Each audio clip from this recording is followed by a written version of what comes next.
أهلا وسهلا بكل المشاهدين معانا مرة تانية. فقرتنا في صباح الرياضة النهاردة عن الساحرة المستديرة كرة القدم، لكن هيكون عندنا جزء كبير في حوارنا هنروح ل يعني نادي ليه شعبية كبيرة جدا من الأماكن المحببة لقلوب كتير جدا من المصريين، للمنصورة، لأنه ضيفنا ونجم فقرتنا هو الكابتن علي عبد الوهاب، هو الشهير بدونجا زي ما كتير في الجيل ده اتسموا دونجا، وهنعرف ليه طبعا دلوقتي من كابتن علي، هو لاعب المنصورة السابق. يا كابتن علي صباح الفل على حضرتك. صباح الفل حضرتك. اهلا بيك. اهلا بحضرتك، ودايما منوره ومتالقه كده. ده نورك يا فندم، ومنورنا ومشرفنا. وايه حكايه انه كل ديفندر في الوقت ده يبقى اسمه دونجا؟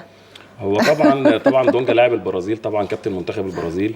كان في الفتره دي في التسعينات او في اوائل التسعينات كان هو النموذج للاعب نص الملعب. ففي الكرة في الوقت ده كان طرق اللعب لسه اللي هي 3 في نص الملعب، 3-5-2، قبل طرق اللعب الجديده اللي هي 4-2 اللي هو بتلعب فيها 2 ديفندرات وكده. فكان هو النموذج اللوجيك يعني للاعيب نص الملعب. كان كابتن طبعا تامر عبد الحميد، طبعا عندنا في المنصوره، طبعا ونجم نادي الزمالك ومنتخب مصر. اللعيبه الجديده اللي بتطلع دلوقتي دونجا بتاع الزمالك، الكلام ده كله في دونجا يعني مستمر دونجا لغايه دلوقتي. في لعيبه ميسي بيبقى مهارات ميسي طبعا تشبيه، انما طبعا ميسي واجويرو ونيمار ورونالدو والكلام ده كله. فطبعا يعني بتبقى كمثل اعلى، بتبقى حاجه كويسه للاعب وكده يعني. بيتك طبعا نادي المنصوره، اكيد يعني عايزين نتكلم عليه وعلى اللي بيحصل دلوقتي في نادي المنصوره واخر الاخبار ايه، وجماهير المنصوره اللي بتتابعنا دلوقتي بتستشعر قلق اكيد على الاوضاع حاليا في نادي المنصوره. هو طبعا الموضوع بكل بساطه يعني طبعا نادي المنصوره يعني بدون يعني مش محتاج كلام، طبعا يعني كان مفرخه لعيبه المنتخبات القوميه كلها في مراحل الناشئين والمنتخبات الاولى، لعيبه الاهلي والزمالك من نادي المنصوره يعني في الاجيال السابقه وكده. نادي المنصوره بيمر بفترات متعاقبه من تغير مجالس الادارات كحال اغلب الانديه المصريه اللي بيبقى فيها عدم استقرار اداري. خلينا نتفق او نختلف، في مجلس اداره موجود دلوقتي منتخب وشرعي، بس في باللغه البلدي كده بنسوها في خناقه في نادي المنصوره. مشكلتنا عندنا هنا في مجالس الادارات في الانديه المصريه، تعاقب مجالس الادارات. المفروض يعني مثلا مجلس اداره بيخلص مهمته، هندي مثل زي النادي الاهلي، المهندس محمود طاهر خلص مدته، اجي كابتن محمود الخطيب كمل اللي عمله، هو ده الاداره بمنتهى الاحترام. بمنتهى الاحترام. انا باجي اكمل دوري لان ده عمل مؤسسي بالظبط. فالعمل المؤسسي ما بيوقفش على مين؟ على فرد. الكيان مستمر والسيستم مستمر بالزبط. بتغير الاشخاص بالزبط. يعني كابتن سيد عبد الحفيظ، هل حد يختلف على كابتن سيد عبد الحفيظ في النادي الاهلي؟ كان من احسن مديرين كوره في مصر في العصور الاخيره او في الاجيال السابقه كلها، بعد طبعا رموز زي كابتن ثابت البطل وكابتن يعني كباتن كبار. فانما هو خلاص في حد تاني مهمته انتهت وفي حد تاني يكمل وراه، ماشيه خالص ومفيش مشكله. فنادي المنصوره ده عندنا مشكله، التخصص، تعاقب مجالس الادارات، التدخلات اللي بتحصل من مجلس الاداره في شغل قطاعات المدربين او قطاع الناشئين او الفريق الاول. طيب مجلس الاداره هو دوره ان هو يحط سياسات واهداف، بناء عليه بيجيب مثلا لجنه الكوره، ودي خطوه كويسه عملوها ان هم جابوا لجنه كوره من كباتن محترمين، كابتن هشام شوقي، كابتن عبد العليم مسعود، كابتن محمد كمونه، كابتن عادل صديق. هي لجنه الكوره دي بتخطط للقرارات اللي نفذتها مجلس الاداره او اللي عايزاها والاهداف اللي عايزاها مجلس الاداره. هو مجلس الاداره هو عباره عن يرسم سياسات. تمام. مين اللي هينفذ؟ الجانب الفني، الاداره التنفيذيه اللي هو الجانب الفني. فلجنه الكوره هي اللي هتدير. طيب في احداث متلاحقه بقى بتحصل كتير. مجلس اداره عمل طفره انشائيه في النادي، لا نختلف عليها، يبقى يعني انا اسف في اللفظ يكون يعني ناكر او جاحد اللي ينكر حاجه زي كده. وبرضه رئيس النادي قال ان احنا طبعا بنعمل الحاجات الانشائيه دي علشان توفر مبالغ نصرف منها على الانشطه الرياضيه. مين رئيس النادي حاليا؟ الاستاذ محمد بسيوني. تمام. الاستاذ محمد بسيوني بمجلس اداره متوافق وتمام. لا طبعا مش الخناقه اللي حضرتك بتذكرها داخل مجلس الاداره ولا باطراف خارجيه؟ لا هو الاطراف الخارجيه كان في مجالس قبل كده سابقه، وفي حكم قضائي كان في قواضي وكده، وفي حكم تنفيذي جه لمجلس الاداره الحالي ان هو ينفذه، ويعني ده حاجه مش بتاعتنا، ده طبعا وزاره الشباب والرياضه والاحكام القضاء يعني التبعيات بتاعتها ما اتنفذتش. ما يكونش الضحيه هو النادي. ما يكونش الضحيه هو النادي. هو دلوقتي في فطبعا مجلس الاداره مشغول بالقواضي وتنفيذ الحكم واطراف خارجيه ان هي بتنفيذ الحكم. احنا مالناش دعوه بالكلام ده. طيب احنا خلينا في مجلس الاداره اللي موجود.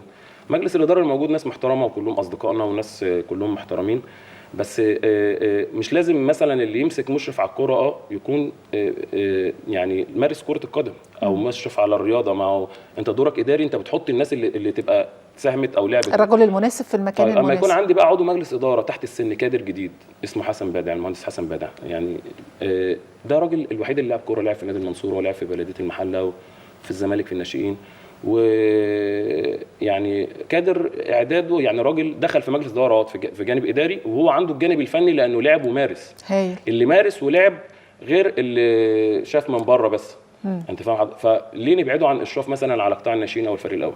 مع احترامي هو التخصص. اما انا باجي كعضو مجلس اداره ابقى مشرف على قطاع ناشئين او على فريق اول، يمكن ده يعني دي لقطات من نادي المنصوره. المخرج والاستاذ اسامه ده بوابه نادي المنصوره كانت بصراحه ما كانش النادي كده خالص. النادي الفريق في اي دلوقتي هو مكانه الفريق طبعا الموسم اللي فات كان بينافس ان احنا يعني كان الغرض ان احنا نبقى موجودين في دوري المحترفين. فطبعا طلعنا بعد الترتيب السادس، فاحنا دلوقتي في القسم الثاني ب. وبرده مشكله برده يا مدام سهى، يعني النادي بصراحه وفي تطوير وفي انشاءات وفي حاجات جميله زي ما احنا شايفين. يعني لو جاب الصوره قبل وبعد هيبان الكلام ده كله، هيبان الانجازات. ده شيء هايل، عشان كده لازم نقول لو ايجابيات لازم كل حاجه. انا كنت في المطبخ في جوه النادي. انا كنت السنه اللي فاتت في الجهاز في اول الموسم مع الكابتن احمد الكاس. جه اسم كبير كاب طبعا، بس هو جه لقى حاجات من الاول في تدخلات، فكده الراجل سحب نفسه بكل احترام. جه كابتن احمد ساري اشتغل بجهاز فني من ولاد النادي، اسم كبير برضه. بس ما حصلش جاب لعيبه وحصلش توفيق وكده ان احنا نكمل الغرض اللي هو ان احنا نبقى موجودين في دوري المحترفين. فنزلنا طبعا للممتاز. حاليا الوضع ايه بقى؟ مين اللي ماسك والوضع اللي ماسك دلوقتي طبعا هو في جهاز محترم جدا، كابتن عبد اللطيف الدوماني.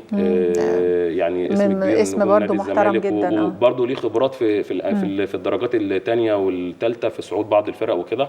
مع كابتن عمر اسلام كابتن نادي المنصوره وكابتني ومدرب عام، كابتن ايهاب نبيل من ولاد النادي وكابتن نادي المنصوره والكروم، كابتن جابر الجراحي. جهاز محترم. المشكله فين بقى يا كابتن؟ المشكله في ان انا ممكن احط حاجه وما انفذهاش. يعني انا حاطط لجنه كوره وحاطط جهاز فني وحاطط سياسات ان انا عايز اصعد من الممتاز به او القسم الثاني ده لدوري المحترفين ثم للدوري الممتاز. تمام. آلية التنفيذ بقى، يعني آلية التنفيذ مش يعني الجهاز الفني حضرتك بتذكره بقياده الكابتن عبد اللطيف الدوماني. تمام. يعني ايه آلية التنفيذ؟ ما هو مدير فني، يعني هو مدير ما بيمارسش مهام عمله. لا بيمارس، وفي لجنه كوره موجوده. انا قلت لحضرتك اسمائها. طب هل الاختيار اللي بيحصل من اللعيبه اللي بتيجي بتتم باختيار لجنه الكوره وبترشحها للمدير الفني، او هو بيجيب عشان بعد كده لما نيجي نحاسب يبقى حصل نجاح؟ يبقى النجاح امال ايه اللي بيحصل؟ اللي بيحصل ان الشكل العام الظاهر مجاملات مثلا، ان الشكل العام الظاهر ان لجنه الكوره محطوطه، يعني الله اعلم، عشان بس انا مش عايز برضو يعني ان هي محطوطه كستاره، مع كلهم اسماء كبيره ونجوم كبار واخواتنا وكباتننا، بس كستاره. هل هي اللي بتجيب اللعيبه وبتعرضها على المدير الفني ولا المدير الفني؟ لمصلحه مين؟ ما هو هي بقى في هنا راس الهرم بقى، هي اللي بتدير، هي اللي بتعمل كل حاجه، ومش عايز حد مش عايز حد يبقى يعني حضرتك تقصد انه رئيس النادي بيفرض لعيبه على لجنه الكوره وعلى الجهاز الفني؟ بص حضرتك،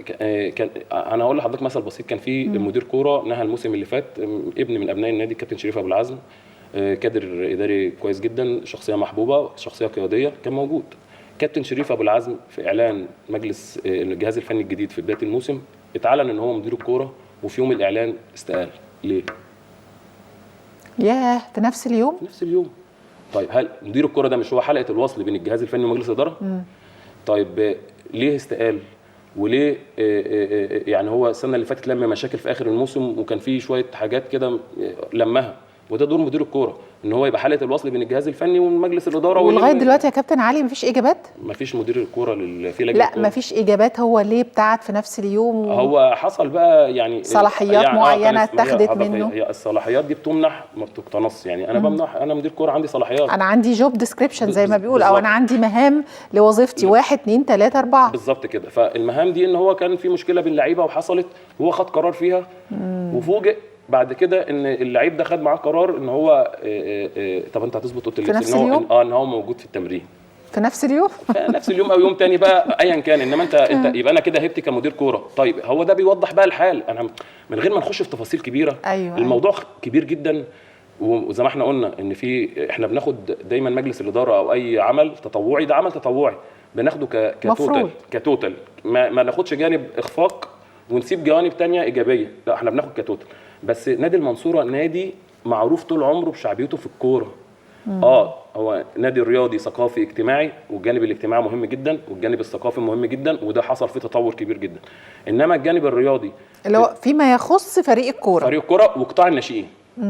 يعني ما ده يعني بيؤدي قطاع الناشئين طبعا ماسكه الكابتن حماده نبيه. انا كنت اشرف طبعا ان انا موجود السنه اللي فاتت في بدايه الموسم مدير فني الفريق 2006 في النادي، وقعدت 5 شهور لاحداث ما قدمت استقالتي. ما حدش حتى ناقشني في الاستقاله او كده، يعني هي انتخابات وحاجات اللي بيجي مجالس الادارات الا من رحم ربي، بيجي تربيطات انتخابيه في حاجات، فبتتوه المدرب الكويس او الكادر الفني الكويس في وسط المجاملات.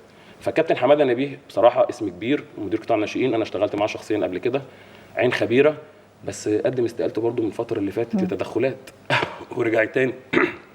اسف. فالكابتن حماده نبيه اسم كبير جدا وعين خبيره وطور قطاع الناشئين، بس حصل تدخلات برده من اعضاء مجلس اداره عشان يأيدوا لعيبه وقدم استقالته.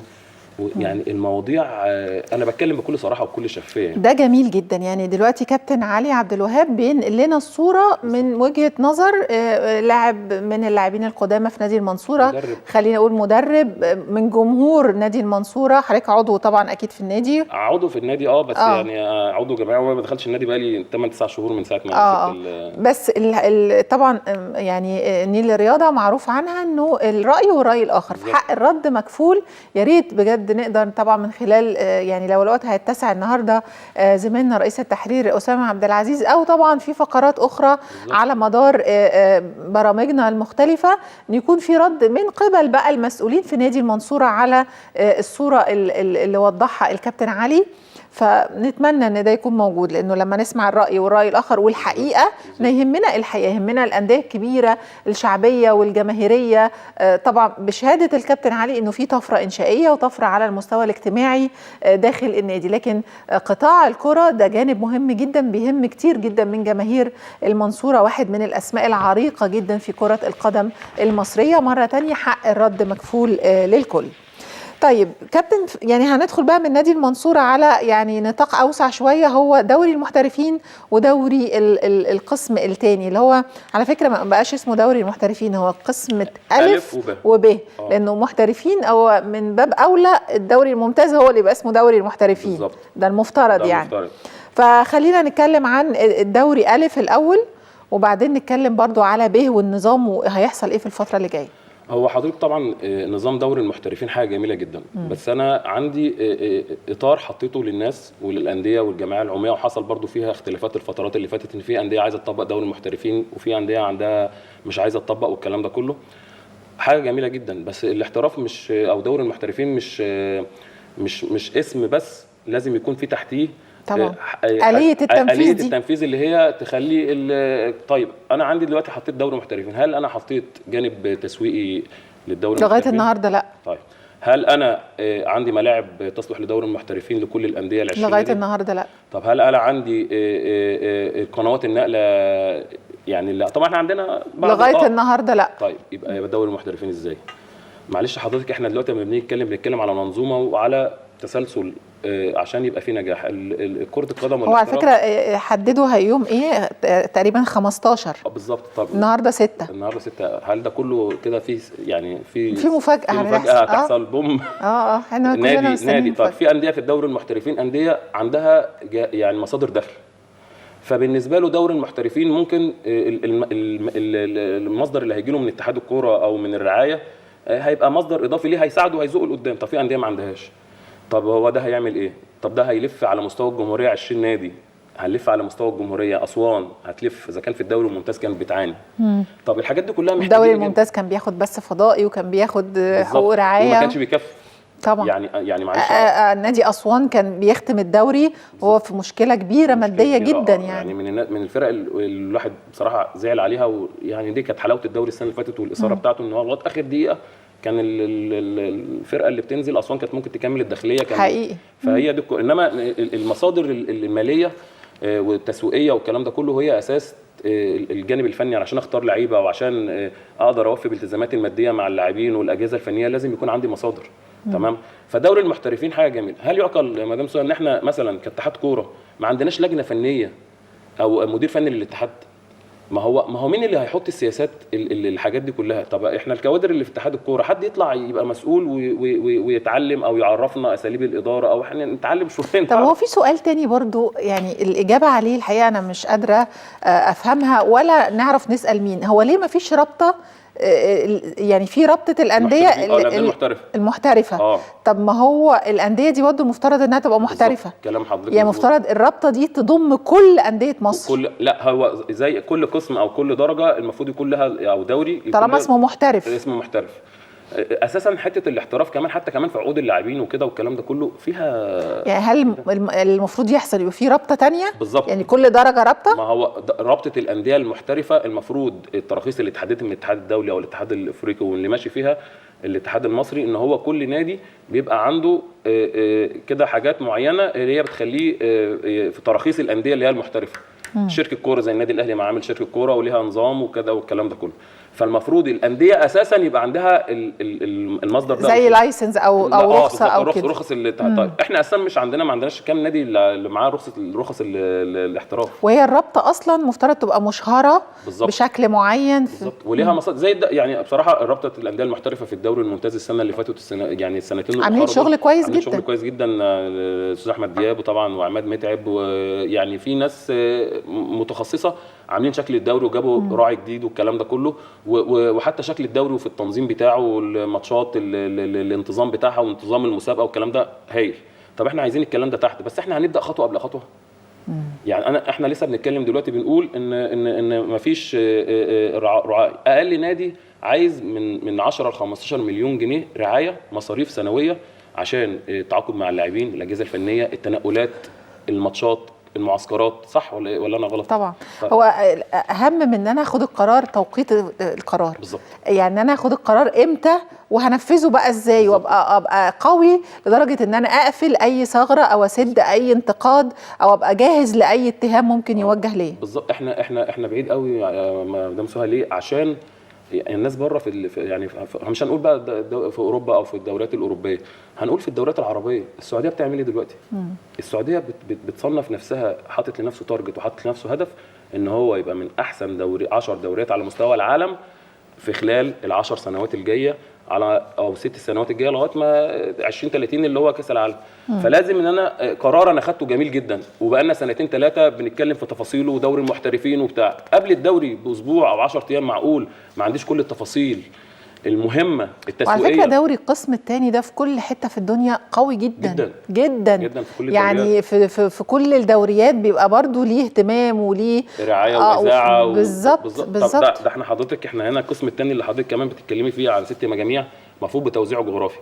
هل يعقل مجموعه المنصوره يكون فيها جنوب سيناء ونجمه سيناء وشباب العريش 3 فرق هطلع سيناء؟ طب خلينا عشان هنروح للقسم الثاني نتكلم بس عن اول جوله اللي هي الاسبوع الاول اللي هو يوم 15.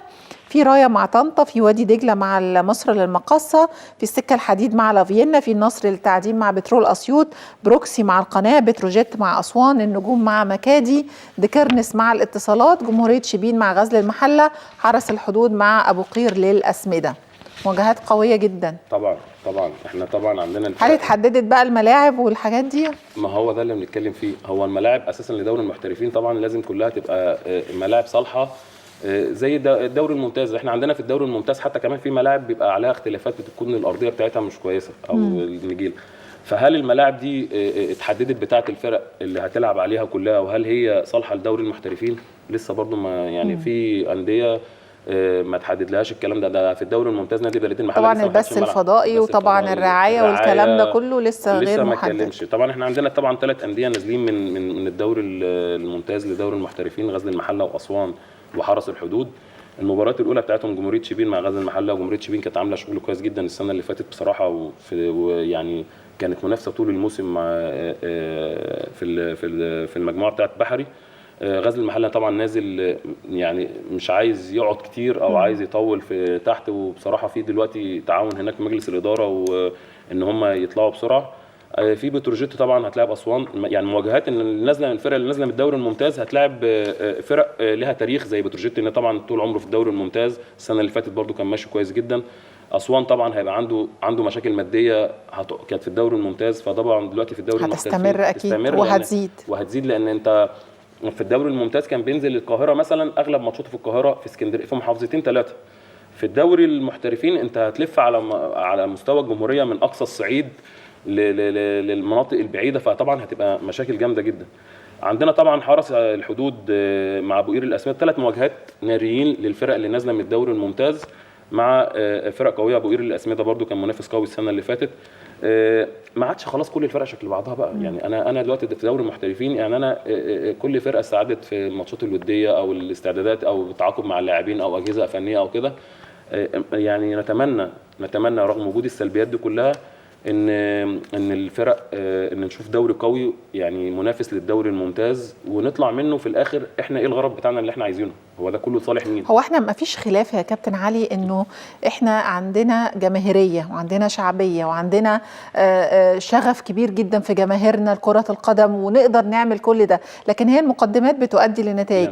انا عندي امكانيات، ازاي استغل الامكانيات دي اقصى استغلال؟ بالظبط. مش ان انا اهدر الامكانيات واكون لغايه دلوقتي طاقه المدير الفني مثلا ولا اللي عمال يفكر انه يجهز فرقته فنيه، لا هو دماغه شغاله، هو الراعي ايه ولا هجيب ايه ولا هروح ازاي ولا هركب ايه ولا هلبس ايه دي طاقه مهدره في امور كتيره جدا. فللاسف الشديد احنا بنضيع امور كتيره جدا على حاجات احنا ممكن لو حددناها تكون اسهل بكتير. بالظبط. ده يرجع للتخصص بقى. حضرتك ازاي ان انا دلوقتي انا كراجل مدير فني انا ذهني وشغلي كله فايق للاعيبتي والشغل الفني والكلام ده كله، في حد تاني هو اللي فايق للشغل الاداري بتاعي والكلام ده كله. انما احنا عندنا بصراحه الاجهزه الفنيه في مصر لو في امكانيات ماديه يا كابتن هجيب بقى المختص وهجيب، انما المشكله انه الانديه دي عندها مشاكل ماديه كبيره جدا، واحنا حطيناها في نظام ما فيش خلاف انه نظام مهم جدا ومحترم جدا وكويس جدا واحنا نستحق ده، لكن ازاي نشتغل بقى على ده عشان نخرجه في احسن صوره؟ بالظبط. ما هو ده بقى انا بقول لحضرتك، هو في جمله كده يعني احنا عندنا اصحاب القرار يعني يعني في اغلب الادارات المصريه والانديه وكده، اصحاب القرار ليسوا ذو فكر ورؤيه، واصحاب الرؤيه والفكر ليسوا اصحاب ايه؟ قرار. ازاي نجمع الاثنين مع بعض؟ نوفق بينهم بقى ازاي؟ ازاي نوفق الاثنين مع بعض؟ طيب خلينا نروح بقى للقسم الثاني ب.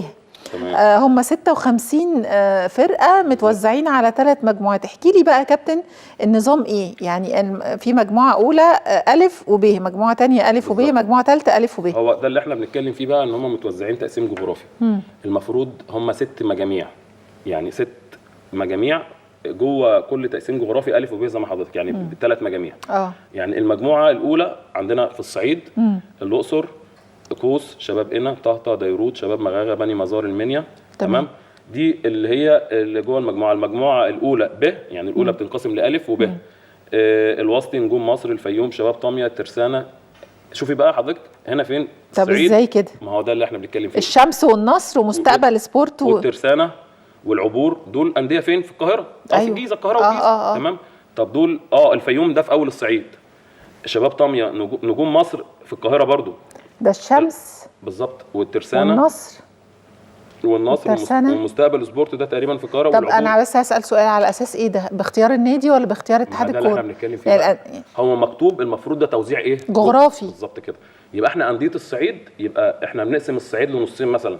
ده نادي الشمس ده يعني اقرب له السويس مثلا، يعني مثلا هو طبعا مصر الجديده، لكن لو هنوزع بقى توزيع جغرافي الفيوم ده جنوب. بالظبط، هو اول الصعيد. طب احنا ممكن بقى الصعيد بقى نقسمه من نصين، نص شمال الصعيد ونص جنوب الصعيد، يبقى احنا كده المسافات قريبه. طب انا اذا كان الانديه بتاعت يعني الترسانه على المحور ده، المحور تبع الصعيد بالظبط. مش ونادي النصر برضه في نفس والنصر مصر الجديده برضه، ونجوم مصر تقريبا برضو يعني العبور هناك برضو، مش العبور هناك العبور قريبه من السويس برضو. السويس صح بالظبط، او القاهره زي ما احنا مجموعه القاهره.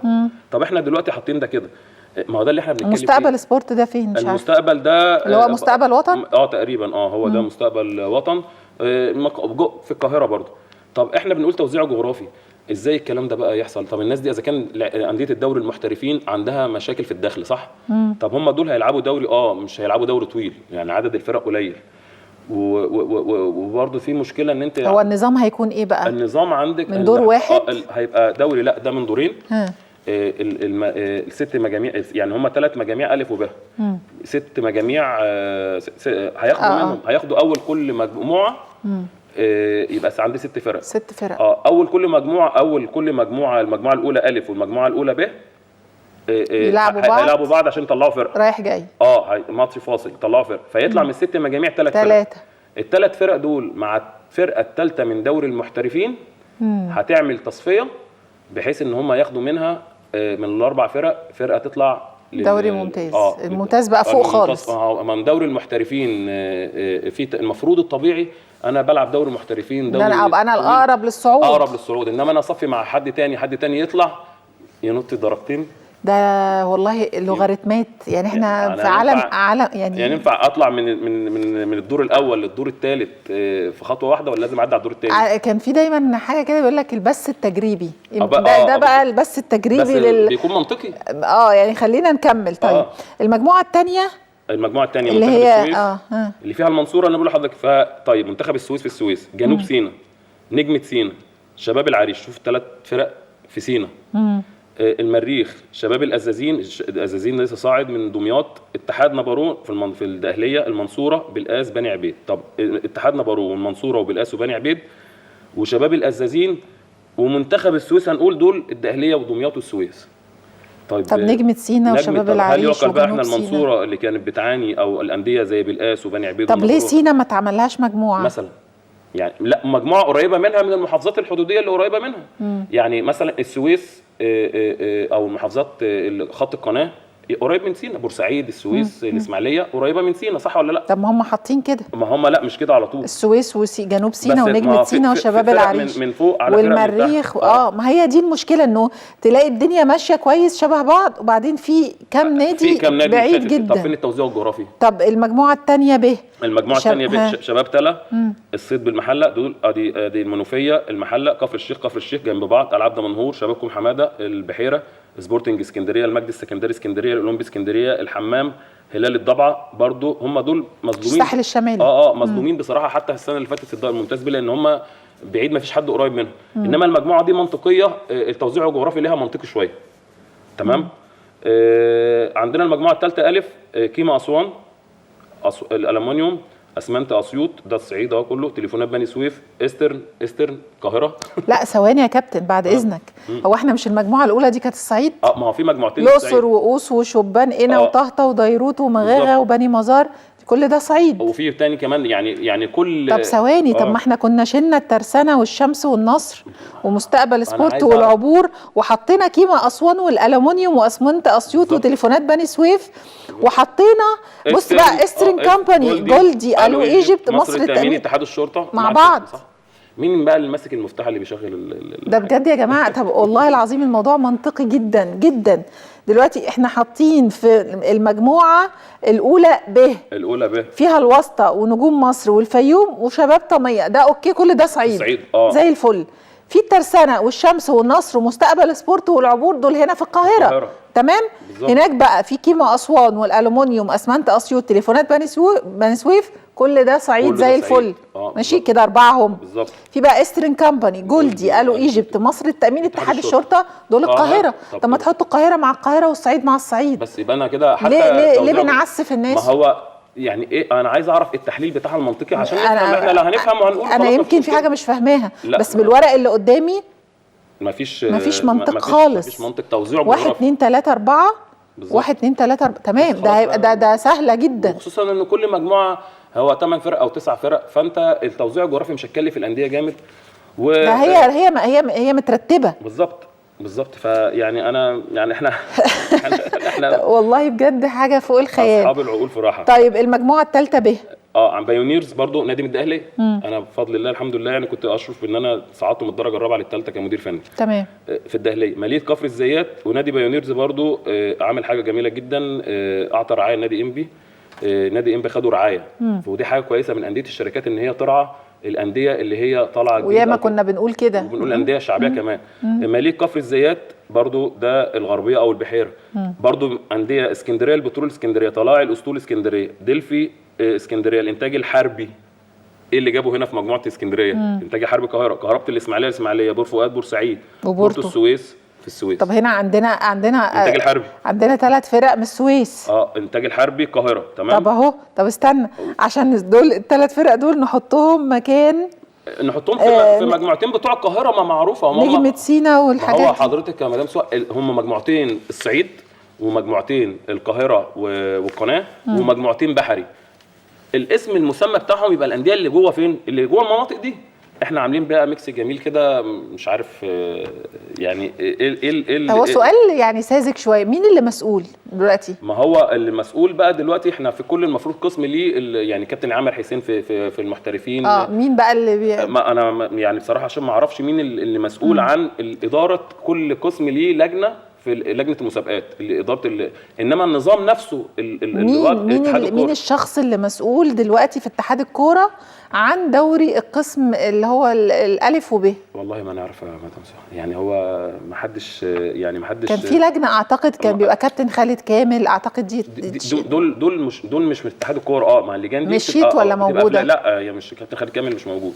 هو عامر حسين هو رئيس لجنه المسابقات في الدوري الممتاز، والمفروض هو عضو مجلس اداره اللي بيحط النظام ده. مين هو المفروض الكابتن عامر حسين، لان الكابتن عامر حسين طول عمره في اداره المسابقات في الدوري الممتاز وناجح جدا، وهو دلوقتي عضو مجلس اداره في اتحاد الكوره وناجح هو ناجح شخصيه جداً. وعقليه بيعرف ازاي يعمل، بس اللي حاطط الانديه بالشكل ده في المجموعات عايزين اجابه بقى ليها، اجابه منطقيه عشان. طب الانديه ما بتعترضش؟ اعترضوا.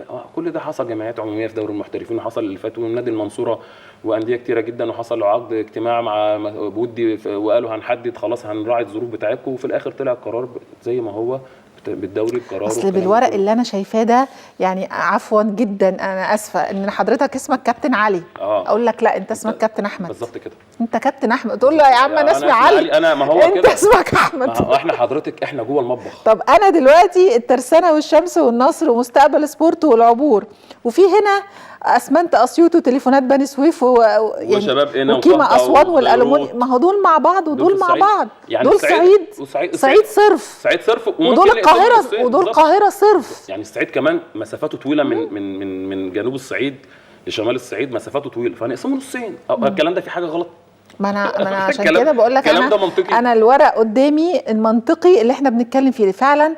انا لما لقيت الترسانه صعيد، طب قلنا يمكن الترسانه عشان على المحور، يعني ما اعرفش ازاي بعيد خالص، ما ينفعش طريق الواحات مثلا او ماشي يعني، انما الشمس والنصر والعبور يبقى صعيد ازاي بالظبط؟ يعني هنقول الفيوم حتى في اول الصعيد، الفيوم ممكن تخش مع انديه زي يعني مثلا لافينا خلاص في دوري المحترفين دلوقتي، مع انديه قريبه في اخر لا الفيوم صعيد رسمي. الصعيد رسمي بس في اول الصعيد يا كابتن، ده 6 اكتوبر نعتبرها صعيد بالظبط، ماشي لانه في طريق الواحات اوكي بالزبط. يعني لو في نادي في 6 اكتوبر نعتبره صعيد، الترسانه مجازا نعتبره، انما الشمس والنصر ومستقبل سبورت والعبور ده دول يتحطوا اسهل مع اللي هو السويس وبورتو لانه هيبقى سهل جدا على فكره. العبور لبورتو دي ما فيش. السويس قريبه من القاهره، يعني ممكن نضم مع القاهره بالظبط يعني في والشمس والنصر والحاجات دي بالظبط. هو ما ده حضرتك بقى، هل احنا هم يعني الحركات دي مقصوده عشان نقعد نتكلم في الحاجات دي وننسى بقى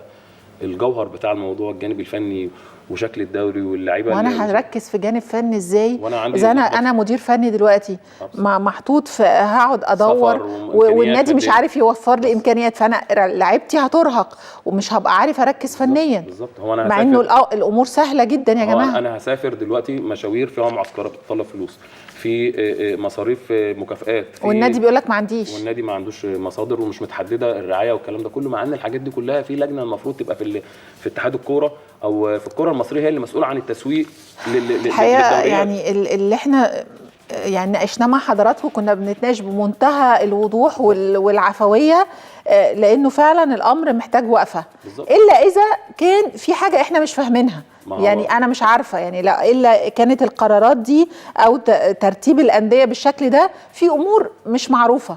يعني ما هو بالظبط كده. ده انا اسهل لي بالظبط، ان انا ما ابقاش في دوري واضحة المحترفين، جدا. لا ده كمان حته الصعود والهبوط. اسهل لي ان انا ابقى موجود في الدوري المحترفين ولا في الدرجه الثانيه؟ طب ما انا عندي فرصه في الدرجه الثانيه او في القسم الثاني ده ان انا اطلع منه على طول للدوري الممتاز. طب انا العب دوري محترفين، اقعد الف واصرف 15 20 مليون جنيه وما اصعدش، ولا ابقى في مجموعه قسم تاني وابقى اول وانافس واصرف مبلغ قليل واصعد منه للدوري الممتاز؟ هل ده منطقي ان انا انط درجتين؟ هي كميه طب الفرقه المركز الثالث في دوري المحترفين اللي هو لعب طول الدوري وطلع عينه وصرف وكده، هل ان انا ابعده واطلعه يصفي مع قسم تاني، ولا اطلع الثلاثه على طول للدوري الممتاز؟ بالظبط. يعني ده ده الف ب يعني فكره، ولا ده القرار اللي حضرتك بتتكلم فيه ده اللي برضه المسار جدل كان ترضيه عشان امور وامتصاص غضب لكتير من الانديه على حساب مين؟ ما في للاسف الشديد. كابتن علي بقى مش كابتن احمد. بالظبط. خلينا في المنطق دلوقتي. والله نقد بناء، والله نقد بناء. وانا على فكره لما بتكلم كده دايما ببقى حاطه نفسي مكان المشاهد اللي بيتفرج علينا، بتكلم بلسان حاله، حتى يمكن بطريقه العفويه اللي هو ممكن يكون بيفكر بيها. فاللي احنا قريناه مع حضراتكم بالتفاصيل دي كلها الحل سهل جدا وواضح جدا، الا اذا كان في حاجات احنا مش فاهمينها. بالظبط. واحنا المشاهد دلوقتي يا مدام سهى بيبقى موجود، والسوشيال ميديا الناس فاهمه كل حاجه. لو احنا بقى ابتدينا نخدع الناس ونتكلم بشكل، لان الكلام واضح والامور كلها واضحه. هي المنظومه الاداريه هي اللي بتساعد على النجاح. السعوديه حطت اهداف، وده مثل قريب مننا، عشان وصلت للاهداف دي وماشيه في تحقيقها. احنا ما عندناش الاهداف دي، احنا ماشيين خطوات قبل خطوات، بس احنا يعني عندنا كل الامكانيات وعندنا كل الكوادر وعندنا كل شيء، لكن محتاجين يكون في إدارة ناجحة، إدارة واعية، إدارة تقدر تستفيد أقصى استفادة من الإمكانيات الكبيرة جدا اللي موجودة عندنا. كابتن علي أنا بشكر حضرتك شكرا جزيلا، شرفتني ونورتني بإذن الله. كل التوفيق لنادي المنصورة، طبعا بيتك اتكلمنا في البداية، ولكل الأندية سواء في دوري القسم الثاني ألف أو ب. يعني نتمنى تكون رسالتنا وصلت للمسؤولين لتعديل بعض الأمور، عشان فعلا كرة القدم اللي هي تعتبر الشيء الأساسي المبهج السعيد في حياة كتير جدا من الشعب المصري، إن شاء الله تكون بداية موفقة لموسم ناجح بإذن الله. أشكركم جزيل الشكر، وإن شاء الله بكرة حلقة جديدة وأسرة جديدة وصباح رياضة جديد. إلى اللقاء.